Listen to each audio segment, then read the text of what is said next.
بے حد ضروری ہے کہ آپ جا کے اس محفل کو اٹینڈ کیجئے اور دیکھیے کہ یہ فن کیا ہے. تو میرا جو ہے وہ میں جسے کہتے ہیں کہ میرے کان کھڑے ہوئے کہ بھئی یہ ایسی کیا چیز ہے کہ جو حبیب صاحب اس طرح سے جو ہے وہ کہہ رہے ہیں کہ آپ جائیے اور جا کے اس کو سنیے. تو میں گیا, تو میں نے یہ محمود اور ہمانشو اس وقت داستان کر رہے تھے, تو میں نے دیکھا تو میں تو بڑا بالکل سے کہتے ہیں وہ تذبذب میں پڑ گیا کہ بھئی ایسی چیز, اور مجھ کو معلوم ہی نہیں تھی. تو اور مجھے لگا کہ یار یہ تو کرنا چاہیے. اب کیا تھا کہ ہم لوگوں نے مرثیہ گوئی دیکھی تھی, اور مرثیہ گوئی کا جو ہے وہ فن جو ہے اس سے واقف تھے.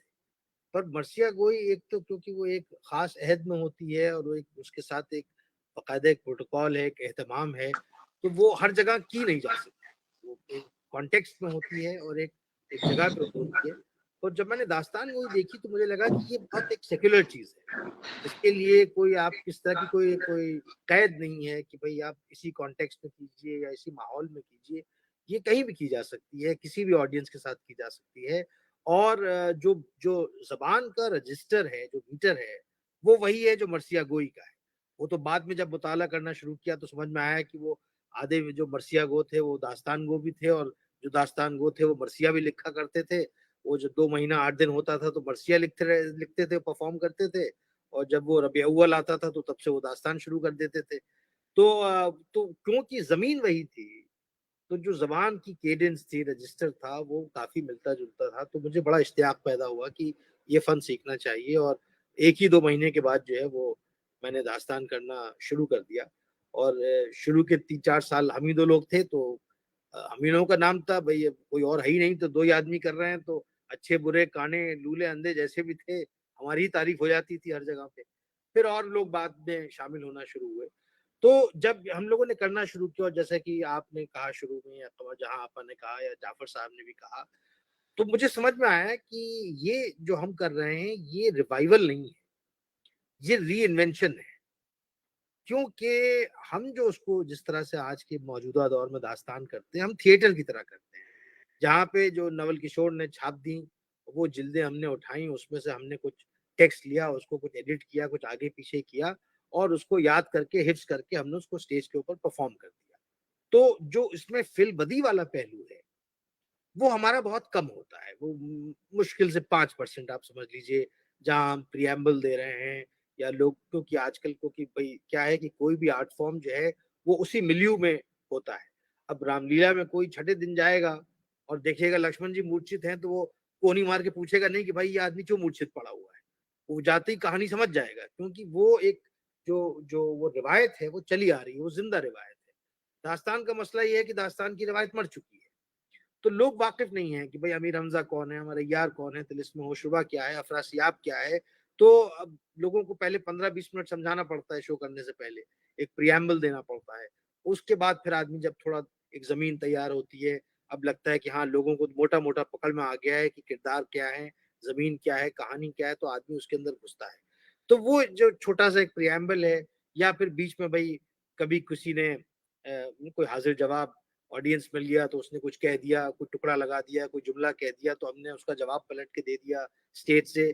یا کبھی کبھی ایسا لگا کہ بھئی آڈینس کی دلچسپی ختم ہو رہی ہے, تو ہم نے اپنا بیان روک دیا, ہم کہیں اور لے گئے, کوئی قصہ اور کوئی چھوٹا سا سنا دیا, کوئی شعر پڑھ دیا. تو وہ ہماری جو فلبدی ایلیمنٹ ہے, ہمارا جو امپرومپٹو ایلیمنٹ ہے, وہ ہمارا بہت لمیٹڈ ہے. وہ اس طرح سے نہیں تھا جیسے میر احمد علی یا شیخ تصدق حسین یا احمد حسین قمر, یہ جو پرانے داستان کو جس طرح سے پرفارم کرتے تھے, ان کے پاس جو ان کا ٹیکسٹ تھا, جس کے بیسس پہ, جس کی بنیاد پہ وہ اپنی داستان کھڑی کرتے تھے, وہ ٹیکسٹ بہت کم ہوتا تھا. ایک طرح سے آپ سمجھیے ایک خاکہ ہوتا تھا ان کے پاس کہ بھئی ہم کو یہ کہانی آج یہ ایپیسوڈ سنانا ہے. لیکن ایک بار جب وہ میدان میں اتر گئے, وہ تخت پہ آ کے بیٹھ گئے, تو اب اس کے بعد ان کا فلبدی بیان جو ہے اس خاکے کے اوپر بننا شروع ہوتا تھا. اور وہ فلبدی بیان جو ہے وہ 3 گھنٹہ 4 گھنٹہ 5 گھنٹہ 6 گھنٹہ چلے جا رہا ہے, جب تک آڈینس جو ہے, سامعین جو ہے اونگ کے سونے نہ لگ جائیں یا اٹھ کے جانے نہ لگ جائیں, تب تک ان کا بیان چلتا تھا. تو ان کا جو فلبدی معاملہ تھا وہ زیادہ تھا, خاکی معاملہ کم تھا, چھوٹا تھا. ہم لوگ ماڈرن ایکٹرز جو ہیں وہ تھیٹر کی طرح کرتے ہیں, جہاں کہ ہمارا ٹیکسٹ وہ وہی ہے, اور اس کے اوپر جو ہم امپرومپٹو فلبدی جو چیز رکھ رہے ہیں وہ بہت لمیٹڈ ہوتی ہے. تو اس معاملے میں ہم جو ہے بہت